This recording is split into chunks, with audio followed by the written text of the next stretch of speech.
കോഴിക്കോട് വീണ്ടും സൈബർ തട്ടിപ്പെന്ന പരാതി. കോഴിക്കോട് സ്വദേശിയുടെ 4 കോടി രൂപയാണ് നഷ്ടമായത്. രാജസ്ഥാനിൽ നിന്നുള്ള സംഘമാണ് പണം തട്ടിയതെന്ന് പരാതി. സമൂഹമാധ്യമം വഴി ബന്ധം സ്ഥാപിച്ചാണ് പണം തട്ടിയത്. സൈബർ പോലീസ് കേസെടുത്ത് അന്വേഷണം തുടങ്ങി. ടെലിഫോൺ ലൈനിൽ ഗോകുൽ കെ വേണുഗോപാൽ ചേരുകയാണ്. ഗോകുൽ, വാർത്തയുടെ കൂടുതൽ വിശദാംശങ്ങൾ. രാജസ്ഥാനിലെ ദുഗംപൂർ സ്വദേശി അമിത് ജെയിൻ എന്ന് പറഞ്ഞ് പരിചയപ്പെടുത്തിയിട്ടാണ് കോഴിക്കോട് സ്വദേശിയായിട്ടുള്ള 67-കാരൻ ഡോക്ടറിൽ നിന്ന് 4 കോടി 8 ലക്ഷത്തോളം രൂപ കൈക്കലാക്കിയിട്ടുള്ളത്. പല രീതിയിൽ സോഷ്യൽ മീഡിയ, ഫേസ്ബുക്ക് വഴി മെസ്സേജ് അയച്ച് ബന്ധം സ്ഥാപിക്കുകയായിരുന്നു.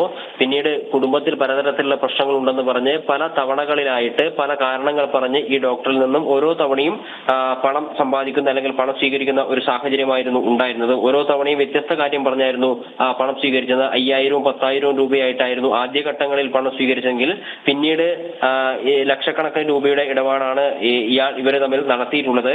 ഈ കുടുംബാംഗങ്ങൾ ഉൾപ്പെടെയുള്ള ആളുകൾ ആത്മഹത്യയിലേക്ക് പോകുന്ന സാഹചര്യമാണെന്ന് ഉൾപ്പെടെ പറഞ്ഞുകൊണ്ട് ഈ ഡോക്ടറെ പറ്റിക്കുകയായിരുന്നു. പിന്നീട് ഈ സ്ഥലത്തെ ഈ രാജസ്ഥാൻ സ്വദേശിയായ ഈ തട്ടിപ്പ് നടത്തിയ ആളുടെ സ്ഥലത്തെ പോലീസ് സ്റ്റേഷനിലെ SI ആണ് എന്ന് പറഞ്ഞുകൊണ്ട് ഈ ഡോക്ടറെ വിളിപ്പിക്കുകയും അവിടെയുള്ള ഇയാൾ വലിയ രീതിയിലുള്ള കടക്കാരനാണ്, അത് കടം തീർക്കാൻ നിങ്ങൾ പണം കൊടുത്ത് സഹായിക്കുകയാണെങ്കിൽ ഈ ഇദ്ദേഹത്തിന്റെ പേരുള്ള സ്ഥലം വിറ്റ് നിങ്ങൾക്ക് പണം തിരികെ തരാമെന്ന് പറഞ്ഞ് പോലീസുകാരുടെ ഉൾപ്പെടെ പേരിൽ തട്ടിപ്പ് നടത്തിക്കൊണ്ടായിരുന്നു ഇത്തരത്തിലുള്ള ഒരു തട്ടിപ്പ് നടത്തി. കഴിഞ്ഞ ജനുവരി മാസം 31 മുതൽ ഈ ആഗസ്റ്റ് വരെയുള്ള 8 മാസ കാലയളവിലാണ് ഈ 4 കോടി 8 ലക്ഷത്തോളം രൂപ തട്ടിപ്പ് നടത്തിയത്.